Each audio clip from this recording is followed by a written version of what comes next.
ஹாய்ங்க. எல்லோரும் எப்படி இருக்கீங்க? நான் ரொம்ப நல்லா இருக்கேங்க. இன்றைக்கி வந்து என்ன செய்ய போகிறேன்னு பார்த்தீங்கன்னா, மாங்காய் பச்சடி தாங்க இன்றைக்கி செய்ய போகிறேன். அதுக்கு தேவையான பொருட்கள், நான் வந்து ஒரு பெரிய துண்டு மாங்காய் எடுத்திருக்கேன். தாளிக்க கடுகு, காஞ்ச மிளகாய், கருவேப்பிலை, உப்பு, மஞ்சள், மிளகாத்தூள், வெள்ளை தண்ணி வந்து அதை வடிகட்டி வச்சுருக்கேன். இப்போ எப்படி செய்யலாம் பார்க்கலாம் வாங்க.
சூப்பராக ரெடி ஆயிடுச்சுங்க.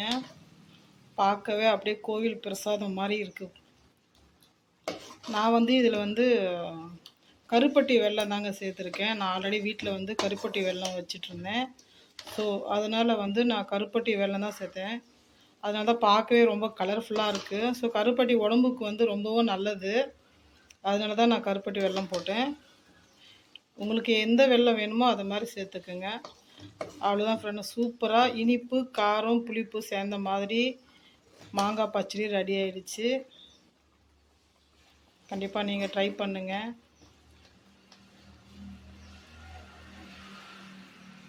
அப்படியே கோவில் பிரசாதம் மாதிரி இருக்குது பாருங்கள். பார்க்குறதுக்கு அப்படியே ஜொல்லூறுது. கண்டிப்பாக நீங்கள் ட்ரை பண்ணுங்கள். அடுத்த வீடியோவில் பார்க்கலாம். தேங்க்யூ. இன்றைக்கி எங்கள் வீட்டில் என்ன சாப்பாடுன்னு பார்த்தீங்கன்னா, ரைஸுக்கு வெந்தய காரக்குழம்பு ரொம்ப பிடிக்கும். நிறைய பூண்டு போட்டு வெந்தய காரக்குழம்பு செஞ்சுருக்கேங்க. அப்புறம் பார்த்திங்கன்னா மாங்காய் பச்சடி.